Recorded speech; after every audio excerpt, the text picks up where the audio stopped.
जैसा कि हमने पिछले एपिसोड में देखा था कि वहां पर नाइट सिलेक्शन एग्जाम शुरू हो चुका था, जहां पर काफी सारे कैंडिडेट ने पार्टिसिपेट किया, पर उनमें से कुछ ही सेलेक्ट हो पाते हैं। इसका कारण यह था कि इस नाइट सिलेक्शन एग्जाम को खुद नोवा जज कर रहा होता है। साथ ही साथ उनमें से नोवा को एक नाइट काफी ज्यादा पसंद आ चुकी थी, इसलिए उसने उसको अपना पर्सनल नाइट बना लिया। लेकिन शर्ली जहाँ से आई है वहाँ पर लोगों को वो सुविधा नहीं मिल रही होती है जो मिलनी चाहिए, इसलिए नोवा फैसला करता है कि वो उनके लोगों की हालात और एजुकेशन सुधारने में उनकी पूरी मदद करेगा। अगले सीन में वहाँ की सारी मेड आपस में नोवा के फियोंसे को लेकर बातें कर रही थी कि कौन उनकी फियोंसे बनेगी। साथ ही साथ हमने एपिसोड के लास्ट में देखा कि नोवा ने बायरन के लिए एक पार्टी ऑर्गेनाइज कर दी थी, जिसमें उनका मकसद है कि वो यहाँ पर आए हुए बाकी सभी मर्चेंट के साथ दोस्ती करेगा जो आगे चलकर उसके लिए काम आ सकते हैं। यहाँ तक कि वहाँ पर एलिचे गाना गा रही थी और उसका गाना सबको पसंद आया। उसी बीच नोवा को उस नाइट द्वारा एक लेटर मिलता है, जिससे उसको मालूम पड़ चुका था कि वो खुद उन रेबल्स की इन्वेस्टिगेशन करने के लिए चला गया, इसलिए नोवा उसको बचाने के लिए अपने बड़े भाई हेनरी से मदद मांगता है। लेकिन हेनरी के लेटर से उसे पता चल जाता है कि वो पकड़ा जा चुका है और उससे इन्फॉर्मेशन निकालने के लिए उसको काफी बेरहमी के साथ मारा, जिसकी वजह से वो बेहोश हो जाता है। लेकिन समय पर हेनरी और उसके सोल्जर ने उसे रेस्क्यू कर लिया, वरना वो मारा जा सकता था। साथ ही साथ हमने एपिसोड के लास्ट में देखा था कि नोवा अब काफी ज्यादा बड़ा हो चुका है और वो चलते हुए करवा के पास आकर रुक गया था।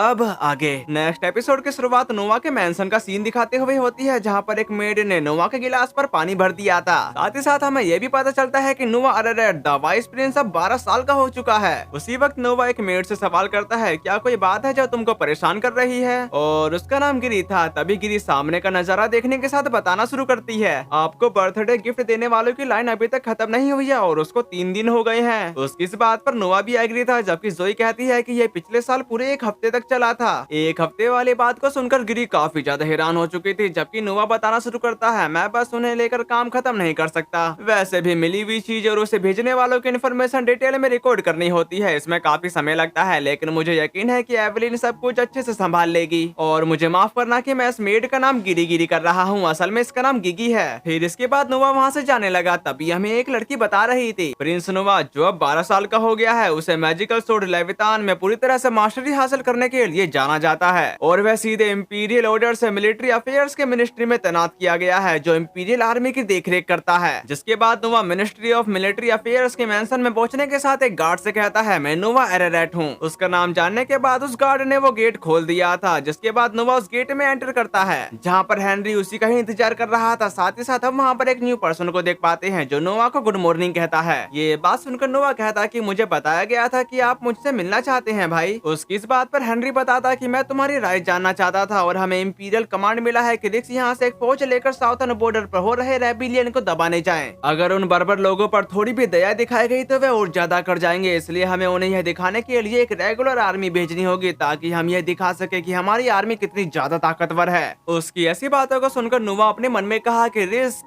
की है ना, आपकी बहादुरी के कई कामों के अलावा वह एक आर्मी को लीड करने के लिए काफी टैलेंटेड है, इसलिए मेरे भाई के सभी नाइट्स में भी वह सबसे खास है। जो सब सोचने के बाद नोवा उससे एक सवाल करने की परमिशन मांगता है, जिसके लिए रिस्क की भी तैयार हो गया था। जो सुनने के साथ नोवा पूछा कि तो बताओ सच में कितने सैनिक हैं? अब ये सुनकर रिस्क की भी काफी ज्यादा हैरान हो गया था। उसके उड़े हुए चेहरे को देखकर नोवा बताता कि क्या कुछ गड़बड़ है, मैंने आपसे पूछा था कि आप कितने सोल्जर को लीड करोगे। अब इस सवाल का जवाब उसके पास नहीं था। तभी हेनरी कहने लगा, सच में तुम्हारा क्या मतलब है नोवा? फिर वो कुछ देर सोचने के बाद उस पर गुस्सा करते हुए कहता है, रिस्क तुम क्या छिपा रहे हो? अब ये सुनकर रिस्क की काफी ज्यादा परेशान होने के साथ उनके सामने नील डाउन कर चुका था, यहाँ तक कि वो उनसे माफी मांग रहा था, जो देखकर हेनरी को उस पर काफी ज्यादा गुस्सा आने लगता है। तभी नोवा उन्हें शांत कराते हुए कहता है कि भाई ये कोई सीरियस मामला नहीं है, लेकिन इंपीरियल आर्मी को मिलिट्री अफेयर्स मिनिस्ट्री से फंडिंग इस आधार पर मिलती है कि कितने सोल्जर रजिस्टर हैं, है ना? और यह आम बात है कि जनरल नॉन मिलिट्री पर्सनल जैसे मर्चेंट और कोलैबोरेटर को रजिस्टर कर लेता है और ज्यादा फंडिंग खुद रख लेता है। तो इसका सीधा मतलब यह है कि रिस्क की जिस आर्मी को साउथर्न बॉर्डर की तरफ ले जा रहा है, उस आर्मी को जितना भी फंड मिलेगा वो रिस्क की खुद रख लेगा। नोवा की ऐसी बातों को सुनकर रिस्क की फिर से उससे माफी मांगने लगता है, पर हेनरी को उस पर अभी भी काफी ज्यादा गुस्सा आ रहा था। लेकिन नोवा का कहना है, प्लीज एक पल के लिए इंतजार करो भाई और रिस्क डरना बंद करो। नए सोल्जर को जोड़ना एक जनरल की अथॉरिटी में होता है। मैं किसी पर इल्जाम नहीं डाल रहा हूँ, आमतौर पर यह ठीक होता है। सिर्फ नाम के एरिया सोल्जर को रजिस्टर करना एक डिटेरेंट का काम कर सकता है। नोवा की ऐसी बातों को सुनकर हेनरी बोला कि यह सच है, कभी कभी यह कहना बेहतर होता है कि तुम्हारे पास 10,000 सोल्जर की आर्मी है, भले ही यह असली गिनती ना हो। इस पे नोवा पूरी तरह से एग्री था, जबकि हेनरी बता रहा था, तुम इन मामलों में अच्छी तरह से समझते हो और हमेशा की तरह तुम काफी शानदार हो नोवा। ये बात सुनकर सुनकर नोवा रिस्क की से कहता कि लेकिन ये मौका अलग है, एम्परर का ऑर्डर पूरी तरह से विक्ट्री हासिल करने का था, इसलिए मैंने तुम्हारे एरिया के बारे में पूछा था, अब मुझे ईमानदारी से जवाब दो। उसके इस सवाल का जवाब देते हुए रिस्क की बताता कि मुझे लगता है कि मुझे लगभग 2000 चाहिए। ये बात सुनकर नोवा कहने लगा तो पक्का करो कि सच में तुम उनकी सप्लाई कर सको, जिसके लिए रिस्क की तैयार हो गया था।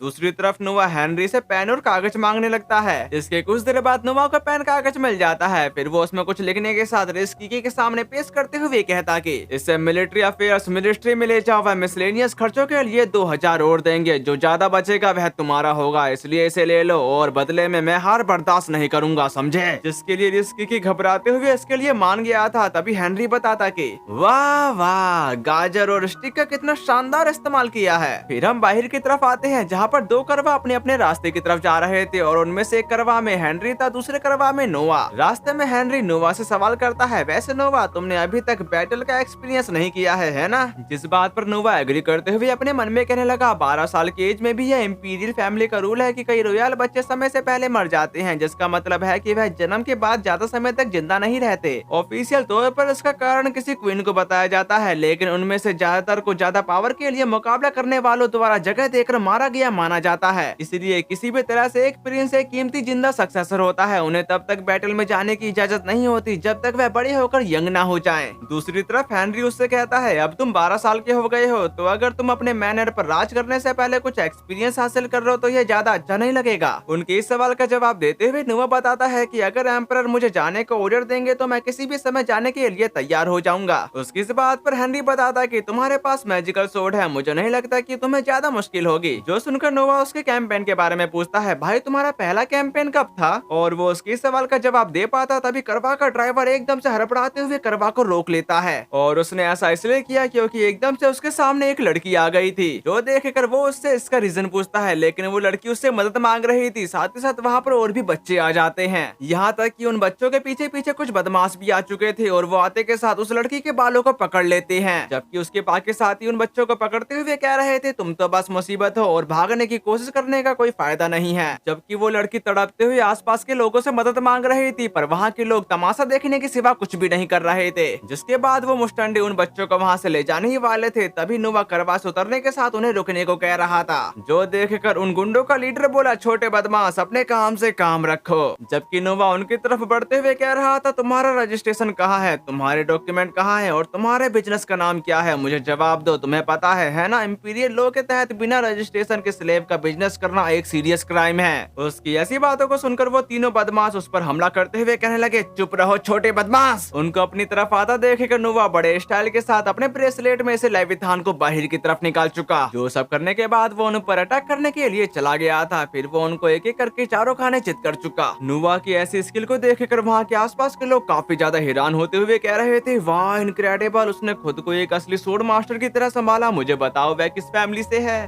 जबकि नोवा उन बच्चों की तरफ बढ़ते हुए कहा, क्या तुम ठीक हो और ये अंडरग्राउंड स्लेव ट्रेडर्स हैं, है ना? ये बात सुनकर वो बच्चे रोने के साथ बताते कि उन्होंने कहा हमारी अच्छी कीमत मिलेगी। उसी वक्त वहाँ पर एक ओल्ड मैन आते के साथ कहने लगा, बस इतना काफी है, आपसे मिलकर बहुत अच्छा लगा वाइस प्रिंस, मैं यहाँ दिख रहे ऐसे ही बच्चों से अपना गुजारा करता हूँ और दोबारा सोचने पर मुझे शायद आपको अपना नाम नहीं बताना चाहिए क्योंकि मैं प्रिंस गिलबर्ट के लिए काम करता हूँ। उसकी ऐसी बातों को सुनकर नोवा अपने मन में कहा कि वह ना सिर्फ जानता है कि मैं कौन हूँ, बल्कि वह मुझे धमकी दे रहा है कि मैं इसमें दखल ना दूं क्योंकि उसे गिलबर्ट का साथ मिला हुआ है। उसको यूँ सोच में डूबा देखकर ओल्ड मैन बोला कि मैं यहाँ कोई हंगामा नहीं करना चाहता, प्लीज बस ऐसा दिखावा करो कि तुमने यह सब कभी देखा ही नहीं। तभी नोवा हेनरी से सवाल करता है, भाई क्या तुम इस आदमी को जानते हो? जो सुनकर हेनरी कुछ देर सोचने के बाद बताता कि नहीं, मैं नहीं जानता। इसमें नोवा बता रहा था, मेरे भाई हेनरी का कहना है कि वह तुमको नहीं जानता और ना ही मैं जानता हूँ। जिस बात का जवाब देते हुए वो ओल्ड मैन बताता है कि but of course not, a man such as I would not. अब ये सुनकर नोवा को उस पर काफी ज्यादा गुस्सा आ गया था। फिर वो अपनी पावर का इस्तेमाल करते हुए ओल्ड मैन को वहीं पर बेहोश कर चुका। फिर वो उसकी तरफ बढ़ते हुए कहता है, आई स्वेयर, इस कमीने की हिम्मत तो देखो, झूठा दावा कर रहा है कि वह पहले फर्स्ट प्रिंस की सेवा करता था, उसने दूसरों को बेवकूफ बनाया हो, लेकिन हम भाई बहन बेवकूफ नहीं बनेंगे। और भाई बहन असल में वो अपने आसपास के लोगों से कह रहा था। तभी वो लोग कहने लगे, क्या वो नकली था? और वैसे भी ये दोनों कौन है? जिस पर उस पर्सन का कहना है, मैं उन्हें जानता हूँ, वह सिंगर एलिचे का गार्डियन वाइस प्रिंस है। जो सब जानने के बाद वो लड़की बोलती कि तो वह रियल है और बाकी सब फेक है। दूसरी तरफ नोवा का कहना है, इन आदमियों को पकड़कर उन्हें फर्स्ट प्रिंस के मैनर में ले जाओ, उन्हें बताओ कि ये बदमाश है जिन्होंने झूठ बोला कि वह गिलबर्ट के लिए काम करते हैं। जो सुनकर वो दोनों पर्सन ऐसा ही करते हैं, जबकि नोवा बताता कि सभी बच्चों को मेरे मेंशन में ले जाओ, मैं उनकी कहानियां बाद में सुनूंगा। ये बात सुनकर हेनरी कहता है कि बहुत बढ़िया नोवा, तुमने इस मामले को काफी अच्छी तरह से संभाला। इस बात पर नोवा आगे चलते हुए कह रहा था, मुझे खुशी है कि सब ठीक से हो गया। अगर वह गिलबर्ट के लिए काम करते तो मैं उन्हें जान से नहीं मार सकता था। अगर मैं उनके हाल पर छोड़ देता तो लोग सोचते कि मैंने अंडरग्राउंड स्लेव ट्रेडिंग होने दी। सबसे अच्छा यही था कि मैं उन्हें नकली साबित कर दूं और गिलबर्ट को खुद उनसे निपटने दूं। नोवा की ऐसी बातों को सुनकर हेनरी उससे इम्प्रेस होते हुए कहने लगा, तुम्हारे काम करने का तरीका मुझे हमेशा सरप्राइज और अमेज कर देता है। इसके बाद यहाँ सीन कट होकर नोवा के मेंशन की तरफ आ गया था, जहाँ पर नोवा डिनर कर रहा होता है। उसी वक्त डियालान नोवा की तरफ बढ़ते हुए उसको ग्रीट करने के साथ उसके कान में कुछ बताने लगा और सब कुछ बताने के बाद वो वहाँ से चला जाता है। जिसके जाने के बाद हेनरी पूछने लगा, क्या बात है नोवा? जिस बात का जवाब देते हुए नोवा बताता है, फर्स्ट प्रिंस गिलबर्ट का एक मैसेंजर यहाँ पर आया था। वह उनको पकड़ने के लिए हमारा शुक्रिया अदा कर रहे थे। साथ ही वो बता रहे थे, मैंने स्लेव ट्रेडिंग करने वालों से पूछताछ की और वे सच में अपना धंधा चलाने के लिए मेरा नाम गलत तरीके से इस्तेमाल कर रहे थे। मेरा इरादा था कि कल ही उन्हें कोर्ट भेज दूं, लेकिन जब मेरा ध्यान दूसरी तरफ गया तो उन्होंने आत्महत्या कर ली। उसकी ऐसी बातों को सुनकर हेनरी काफी ज्यादा परेशान हो गया था, जबकि नोवा अपने मन में कहा कि सच कहूँ तो लोग एक ट्रेजर की तरह होते हैं और ये शब्द मेरे भाई के मन में भी जरूर आए होंगे। वैसे भी छिपकली ने अपनी पूंछ तोड़ दी है और इसका मतलब ये हो सकता है कि जिस तरह से छिपकली अपनी जान बचाने के लिए पूंछ कुर्बान कर देती है, वैसे ही इंसान कभी कभी बड़ी मुसीबत से बचने के लिए अपनी किसी छोटी सी चीज को सेक्रीफाइस कर देता है। जो सब सोचने के बाद नोवा हेनरी से कहता है कि गिलबर्ट ने उन लोगों को अंडरग्राउंड स्लेव ट्रेडिंग चलाने का ऑर्डर दिया था, है ना? इस बात पर एग्री करते हुए हेनरी बताना शुरू करता है, वह लंबे समय से दुकानें खरीदने, प्राइवेट मैनर खरीदने और इस तरह की बेकार की एक्टिविटी में खुद को लगाए हुए था।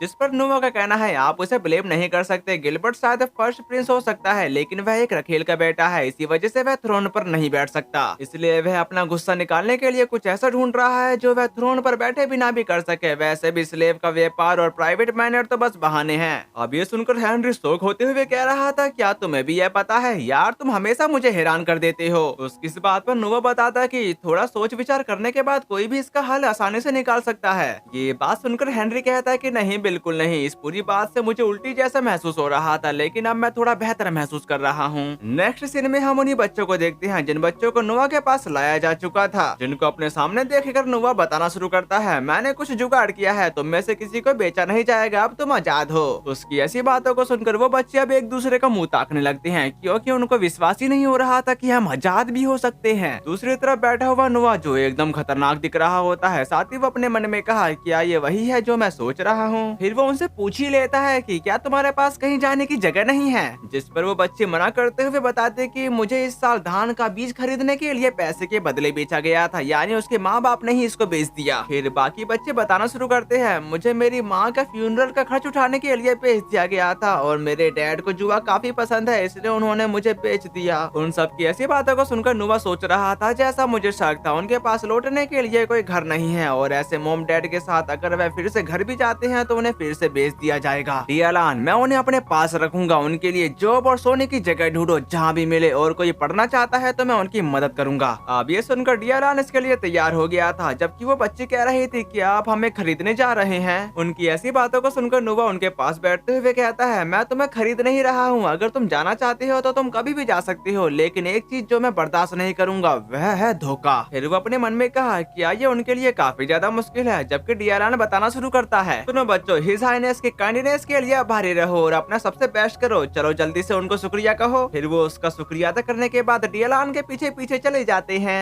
इसके बाद यहाँ से मॉर्निंग की तरफ आ गया था, जहाँ पर एवलिन नोवा को बता रही होती है, आपने फोन किया था मास्टर और आपके जन्मदिन के सारे गिफ्ट बिना किसी इंसिडेंट के हैंडल कर दिए गए हैं। जिस बात का जवाब देते हुए नोवा बताता है, इसकी रिपोर्ट करने की कोई जरूरत नहीं है, यह पहले ही साफ हो गया है। फिर वो उसके सामने एक एनवेलप धरते हुए कहा, एवलिन ये मैं तुम्हारे लिए लाया हूँ। जो सुनकर एवलिन उस एनवेलप को उठाते हुए इसके बारे में पूछती है, जिस पर नोवा बताने लगा, ये तुम्हारा प्रमोशन है, मैं चाहता हूँ कि तुम अल्मेरिया के अंदर एक छोटे से इलाके के एडमिनिस्ट्रेटर बनो, अब तुम एक प्रॉपर गवर्नमेंट ऑफिशियल भी हो। और इसके आगे की बात हमें एक वॉइस ओवर से पता चलती है, एडमिनिस्ट्रेटर एक जरूरी पोजीशन होती है जिसे मैजिस्ट्रेट के नाम से भी जाना जाता है। यह एक मेड के लिए काफी बड़ा प्रमोशन है। प्रिंस को एम्परर से जो मेडल मिला है वह काफी बड़ा है, इसलिए उसके लिए अकेले उस पर राज करना इम्पॉसिबल है। इसी वजह से उसने अलग अलग इलाकों में अपने रिप्रेजेंटेटिव के तौर पर काम करने के लिए एडमिनिस्ट्रेटर को अपॉइंट किया है। फिर नोवा का कहना है, मैं तुम्हें कई सालों से देख रहा हूँ और तुम मेरी मेट्स में सबसे ज्यादा चालाक हो। मुझे लगा कि इस मैंसन में सिर्फ मेहमानों की देखभाल करना तुम्हारी काबिलियत की बर्बादी है। उसकी ऐसी बातों को सुनकर एवलिन घबराते हुए बताना शुरू करती है, लेकिन मैं बाहर जाकर दुनिया में आगे बढ़ने के बजाय आपके लिए काम करना पसंद करूंगी। ये बात सुनकर नोवा कहता कि मुझे पता है, लेकिन तुम आगे बढ़ सकती हो और आगे बढ़ोगे भी। अगर तुम मेरे लिए एडमिनिस्ट्रेटर के तौर पर काम करोगे तो यह साबित हो जाएगा कि मैं जिसने तुम्हें अपॉइंट किया है लोगों को पहचानने में काफी अच्छा हूँ। एवलिन, इस मैंसन को छोड़ो और मेरे लिए काम करो। उसकी ऐसी बातों को सुनकर एवलिन उसकी बातों में खो सी गई थी, पर वो होश में आने के साथ एक स्माइल करते हुए इसके लिए तैयार हो जाती है। साथ ही साथ वो उससे अलविदा लेते हुए वहाँ से चली जाती है। उसके जाने के बाद शर्ली नोवा की तारीफें करते हुए कहना शुरू करती है, यह क्लियर है जिस तरह आप लोगों का इस्तेमाल करते हैं वह फर्स्ट प्रिंस जैसा बिल्कुल भी नहीं है। उसकी इस बात पर नोवा बताता है कि ये ऐसी बात नहीं है जिसको तुमको जोर से कहना चाहिए। इस गुस्ताखी के लिए शर्ली उससे माफी मांगती है, जो सुनने के साथ नोवा वहाँ से जाने लगा। लेकिन पीछे से शर्ली काफी ज्यादा खुश होने के साथ कह रही थी, लेकिन वह अमेजिंग है। इसके बाद यहाँ सीन कट होकर एम्परर के मीटिंग हॉल की तरफ आ गया था, जहाँ पर वो नोवा से कह रहे थे, मैंने कहानी सुन ली है नोवा, तुम गिलबर्ट के ओनर को डिफेंड करने में कामयाब रहे। जिसका जवाब देते हुए नोवा बताता है, ये इत्तेफाक था, मैंने तो बस उन लोगों को पकड़ा जो कानून को तोड़ रहे थे। फिर वो अपने मन में कहा कि तो मेरे भाई ने खुद ही इसकी रिपोर्ट कर दी। वो काफी ज्यादा चालाक है, राज छिपाने के बजाय उसने ऐसा दिखाया जैसे उसके हाथ साफ हैं। दूसरी तरफ एम्परर का कहना है, फिर भी यह सोचकर हैरानी होती है कि ऐसे बदमाश भी बाहर घूम रहे हैं। वैसे अंडरग्राउंड स्लेव ट्रेडिंग किस तरह का क्राइम है? जिस बात का जवाब देते हुए नोवा बताता है कि बिना रजिस्ट्रेशन के स्लेव ट्रेडिंग के मामलों में रिंग लीडर का मेन हाथ काट दिया जाता है और उसमें शामिल बाकी लोगों को मिलिट्री सर्विस में भेज दिया जाता है। जिस पर वो उससे सवाल करते हैं, क्या ये सही है फर्स्ट प्राइम मिनिस्टर? इस पे फर्स्ट प्राइम मिनिस्टर कह रहे थे, ये बिल्कुल वैसा ही है जैसा ही साइनस कहते हैं। जो सुनकर एम्परर मुस्कुराते हुए कहे,